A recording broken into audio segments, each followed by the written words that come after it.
Olá, amigos e clientes do Sebo Cultural. Mais um mês, mais uma entrevista com o autor paraibano. E dessa vez nós vamos entrevistar o professor Idelberto Barbosa, né? Agora há pouco a gente estava conversando em off, antes de começar a gravação, e ele disse que tem em torno de 70 livros publicados. E aqui a gente tem alguns, né, que a gente está trazendo para que vocês possam ver.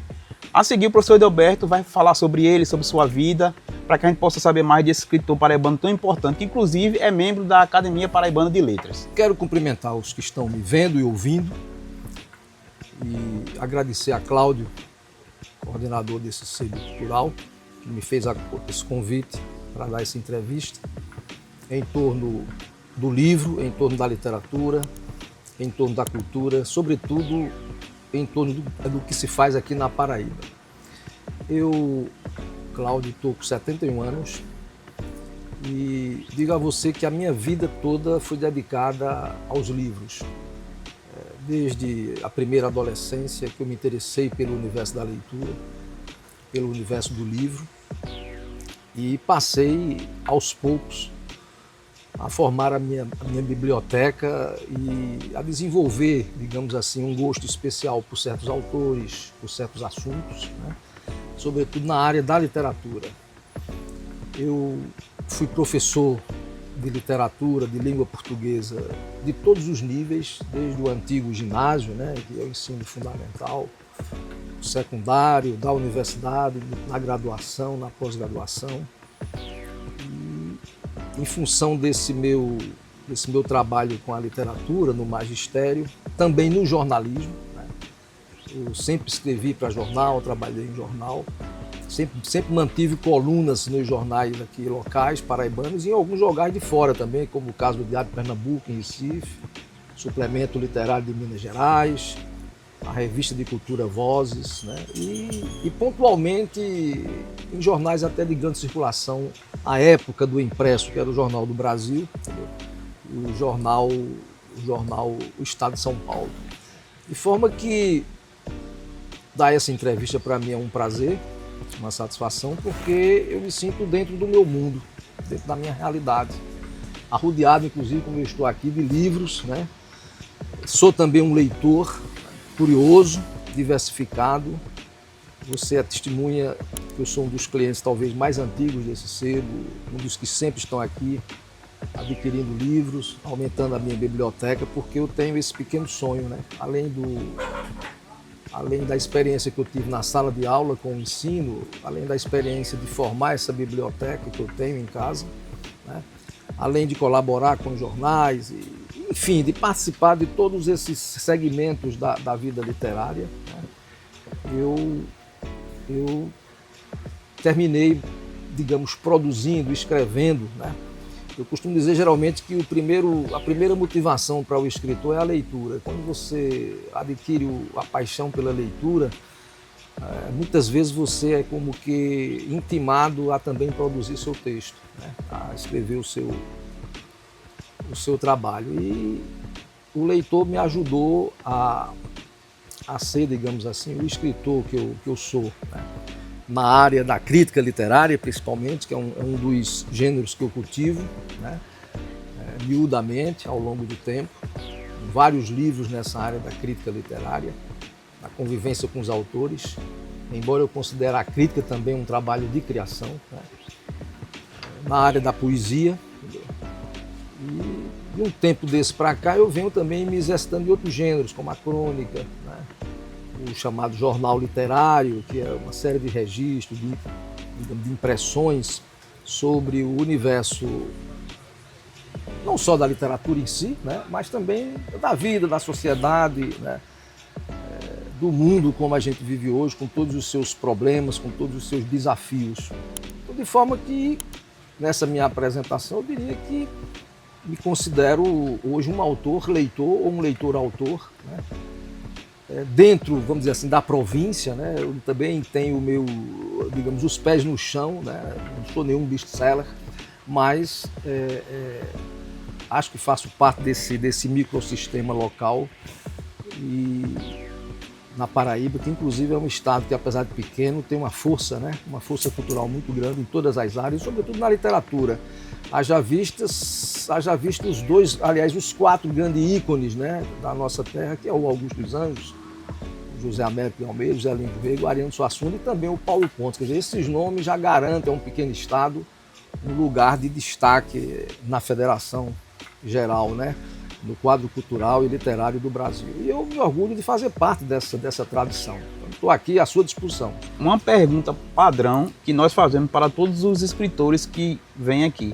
Qual a importância, a seu modo de ver, como professor, como escritor, da literatura para a formação da sociedade? Olha, a literatura, sem sombra de dúvida, talvez seja uma das manifestações artísticas mais importantes para a formação da pessoa, né?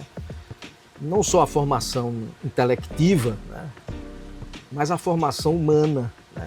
A formação humana, a formação estética, a formação ética. A literatura, ela, além de ser uma grande manifestação artística, ela também é um conjunto de saberes. Eu me lembro aqui de um autor francês muito conhecido, Roland Barthes, que é um semiólogo, estudioso inclusive das linguagens, e dentro das linguagens, sobretudo a literatura, ele diz o seguinte, que a literatura tem três características. Em primeiro lugar, ela é o que ele chama de mateses. Mateses quer dizer um conjunto de saberes.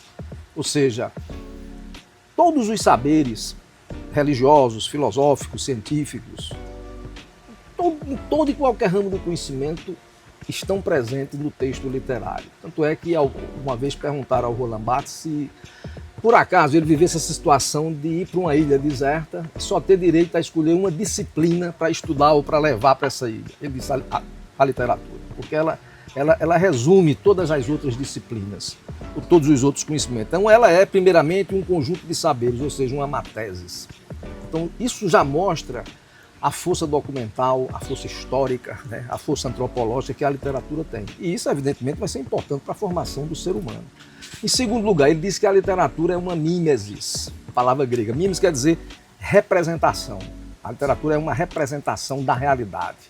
Então a literatura, ela plasma todos os problemas, todos os conflitos, todas as situações que um homem pode vivenciar na vida real.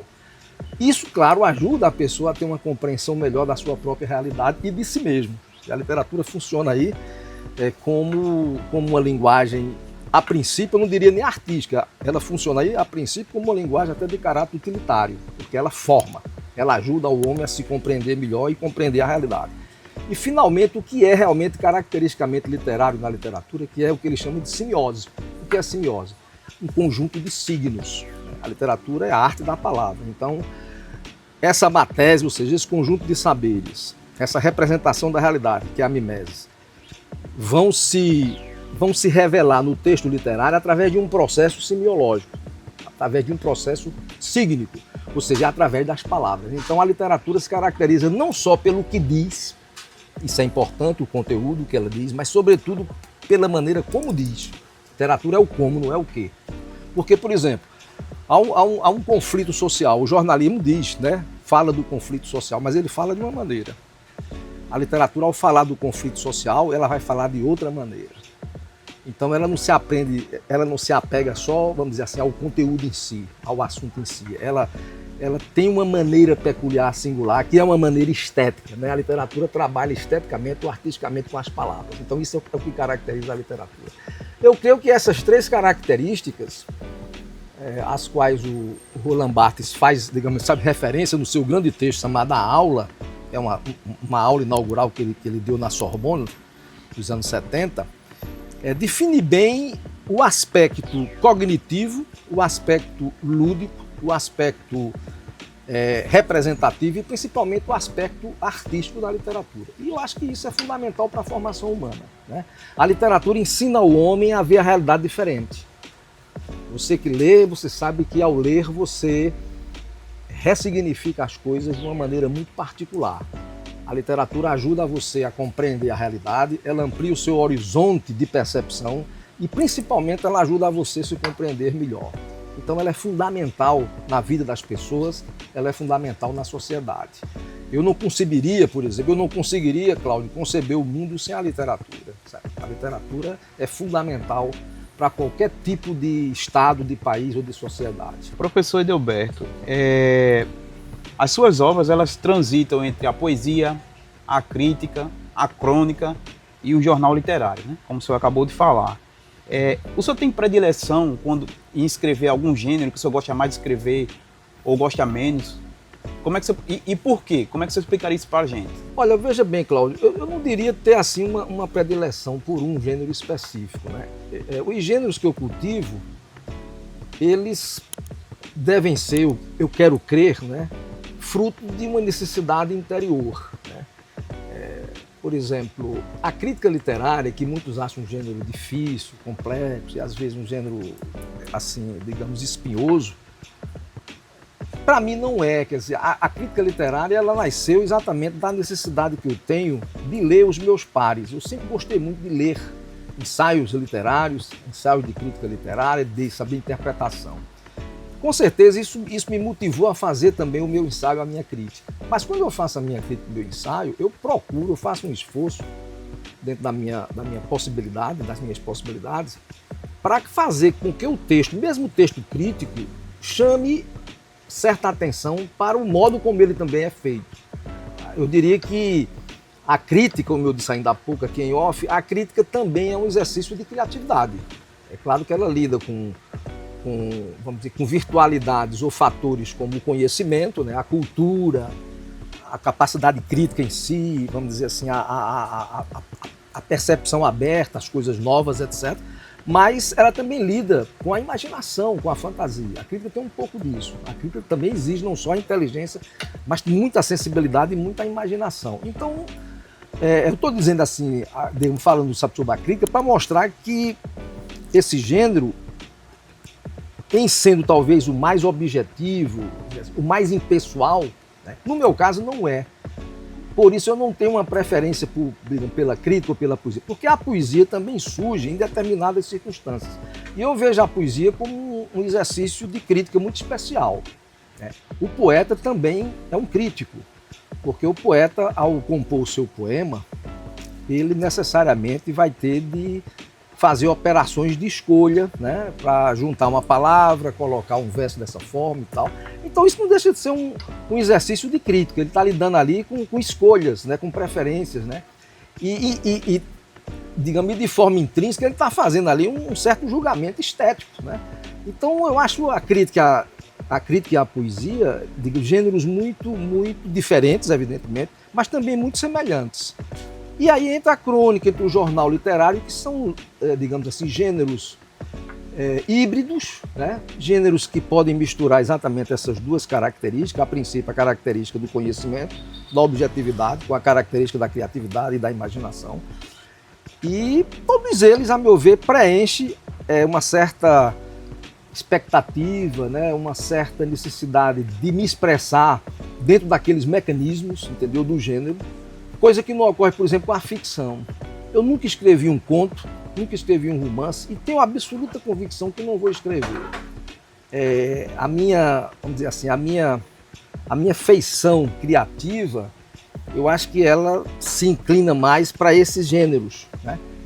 Os dois bem definidos, a crítica e a poesia, e entre a crítica e a poesia, esses que são gêneros misturados, né? A crônica é uma mistura de prosa e de poesia. O jornal literário, na medida que são registros de leitura, digamos, de impressões, de fatos, né, de coisas, ele também trabalha com as duas categorias. Quer dizer, são gêneros ao mesmo tempo racionais e gêneros também, digamos que são criativos. Então, eu não tenho uma preferência, certo? E o que vai definir o momento da escrita é exatamente a necessidade, a circunstância. Ora, eu me debruço sobre um livro, eu mantenho crítica literária aqui na Paraíba há mais de 40 anos, semanal. Quer dizer, tem alguns volumes desses aqui, são volumes de crítica literária, como o Labirinto do Discurso, está aqui, né? O Labirinto do Discurso, o Desenredo da Criação,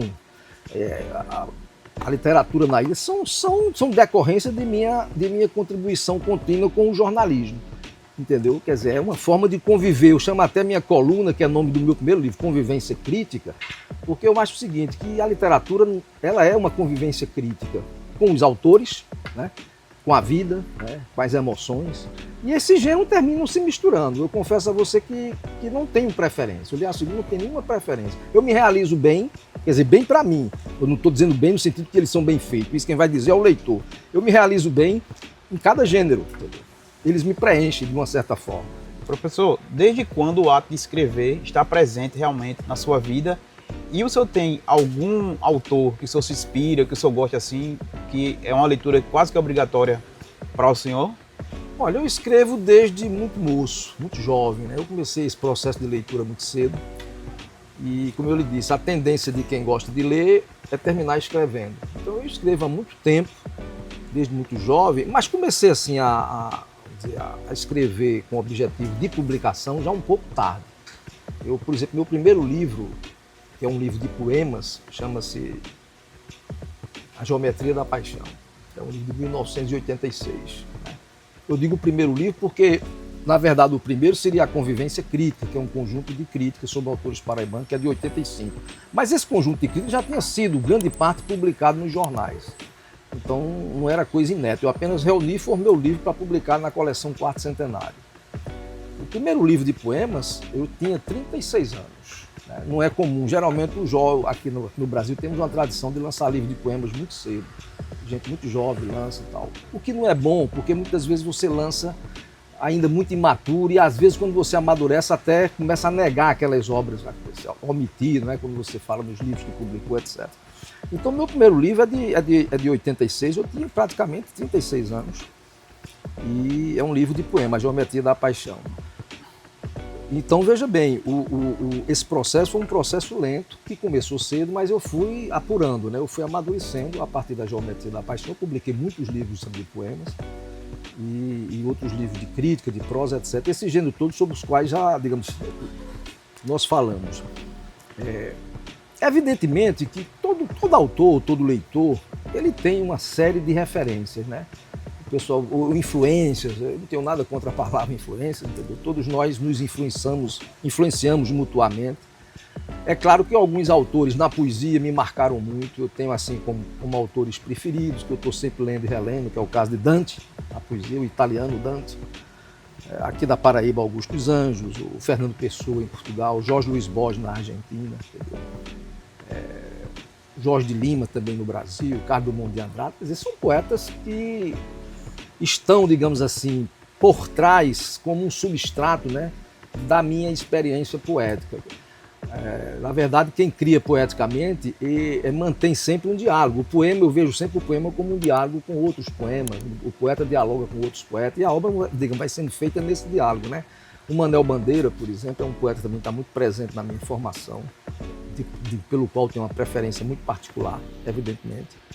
No campo da prosa, tem alguns autores que são muito caros a mim, como o Dostoiévski, na Rússia, né? O Dostoiévski é um autor que eu sempre li, gosto, estudei, já escrevi sobre ele, estou sempre relendo, entendeu? O Gustave Flaubert na França, né? Na Argentina tem o Jorge Luiz Borges como prosador, tem o Julio Cortázar, né? O Gabriel Garcia Marques na Colômbia, né? E o Vargas Llosa também é um autor latino-americano, é do Peru, que formam também assim, quer dizer, a minha pequena biblioteca específica, né? No campo do ensaio, da crítica, da filosofia, porque eu gosto muito da filosofia, eu acho que a gente, para compreender a literatura, precisa ter uma base filosófica e também uma base histórica. Eu leio muito história e leio muito filosofia. Então, alguns filósofos foram fundamentais na minha formação. Eu citaria aqui o Kierkegaard, Montaigne, Nietzsche, Cioran e Schopenhauer. Quer dizer, esses filósofos, eles estão presentes, de uma certa forma, a voz deles ecoa naquilo que eu escrevo e na maneira como eu tento apalpar o mundo, compreender o mundo. Na área específica da crítica literária, alguns autores me são muito caros, certo? O George Stein, o francês, aqui no Brasil, Augusto Mer, Oswaldino Marx, Alceu de Amoroso Lima, Antônio Carlos Vilas, quer dizer, uma multidão de autores, né, que a gente lê, que a gente gosta e que vai fazendo os que os gregos chamam o paidelma. O paidelma seria aquela biblioteca particular sua, né? Aqueles autores de eleição. Eu creio que no fundo, todo esse conjunto de obras e de experiências que a gente tem hoje, a gente adquiriu exatamente convivendo, eu gosto muito da palavra conviver, mais do que ler, convivendo sempre com esses autores, porque a leitura desses autores não se esgota, né? O grande texto literário, você lê hoje, lê amanhã e lê a vida inteira, é como uma boa música que você ouve sempre, né, e nunca se cansa. Então, um bom texto literário você passa a vida lendo. E esses textos, à proporção que você vai lendo, você vai descobrindo coisas novas, vai refazendo a sua sensibilidade e amadurecendo a sua percepção de mundo. Professor, a sua produção é muito grande, né?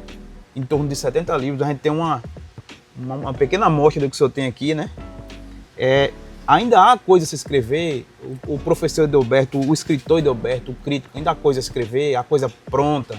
Olha, a gente que escreve, na verdade, dificilmente para, sabe, de escrever. Escrever, pelo menos para mim, eu digo isso sem nenhum cabotinismo, né? Sem querer exagerar ou parecer uma pessoa especial, não é isso. Escrever para mim é viver, é a minha vida, é a minha respiração, sabe? Então eu estou sempre escrevendo, então eu publico, mas estou sempre escrevendo. Então eu tenho coisas prontas, eu tenho no momento 6 livros de poemas prontos, que eu não mexo mais, pronto para publicar. O tempo devido eu vou publicar. Tenho uns 2 ou 3 livros de ensaio, entendeu? Também. E outras coisas que eu estou organizando. E como eu sempre escrevi muito para jornal, e escrevo sempre para jornal, eu aqui com o lado de uma parada, minhas crônicas, por exemplo, eu não faço um livro de crônica porque eu vou fazer a crônica para o livro. Eu escrevo no jornal, as crônicas. Aqui de 2 em 2 anos, 3 em 3 anos, eu faço uma reunião, faço uma seleção, tentando, vamos dizer assim, escolher aquelas que eu considero mais bem realizadas, que têm uma durabilidade, né, maior. Porque muitas se perdem no dia a dia do jornal, a gente às vezes toca em temas efêmeros, coisas que não têm muita importância, mas tem coisas que podem durar, que têm um valor, vamos dizer, artístico, e aí a gente reúne o livro, sabe? Então eu tenho muita coisa para publicar ainda, enquanto o tempo que me resta de vida, eu pretendo publicar outras coisas. Eu gosto muito de ler, gosto de escrever, mas gosto de publicar. Eu não tenho nada contra a publicação. Muita gente, não, escreve demais. Eu não me envergonho de nenhum desses livros, só porque outra coisa, tem um detalhe curioso, você vê a produção é grande, mas a produção que eu não publico é maior, porque eu não considero publicável. Coisas que a gente rasga. Eu escrevo muito poema, mas os poemas, a maior parte do que eu escrevo, eu rasgo, eu jogo no lixo, porque não me satisfaz com aquilo. Quando eu vou publicar, é porque eu faço aquele exercício crítico de autocrítica. Eu acho que é pelo menos publicável, sabe? E a gente tem a medida para se comparar, evidentemente, né? Então, como eu estou lhe dizendo, essa coisa de escrever, de trabalhar com a palavra, eu fiz a vida inteira e acho que vou continuar a fazer e vou morrer fazendo. Aliás, um livro de poemas que eu pretendo publicar, talvez nem publique, porque eu quero deixar esse livro póstumo, certo? Já falei até com minhas filhas e minha mulher. O título chama-se Vou morrer escrevendo os meus poemas, você está entendendo? Então é uma coisa, a minha vida é essa, não tem nenhum problema. Sabe? Minha vida é essa, é lidar com a palavra, com a literatura, com os livros, como outros lidam com outras coisas, né? Entendeu? É uma paixão, entendeu? É uma espécie de obsessão, de mania e uma forma de viver. Por exemplo, você sabe, eu estou aqui todo sábado, compro livro, então minha biblioteca cresce, minha mulher às vezes se aperreia, onde é que vai? Não interessa, eu estou fazendo isso porque é o que eu gosto de fazer, certo? Uns gostam de beber, outros gostam de jogar, outros gostam de matar, de roubar, né? Aliás, gostam muito hoje, né? Eu não gosto nada disso. Quer dizer, beber eu gosto, mas não gosto tanto como eu gosto de livro, né? Como eu gosto de ler e de escrever, tá percebendo? De forma que eu tenho muita coisa, Cláudio, ainda para publicar e isso é o que me sustenta, é o que me deixa vivo, é isso, tá? Se eu não tivesse isso, eu tenho a impressão que eu já tinha desaparecido, tá entendendo? Bom, estamos chegando ao final da nossa entrevista, né? Entrevista maravilhosa com o professor Edelberto aqui, que como ele mesmo falou, praticamente quase todo final de semana, quase toda semana ele está por aqui, certo, com a gente. E a gente vai sortear esse livro dele, né, que agora ele vai autografar para o leitor sortudo que vai ganhar e mais um vale compra aqui do Centro Cultural também. Então eu passo a mão do professor agora para que ele autografe.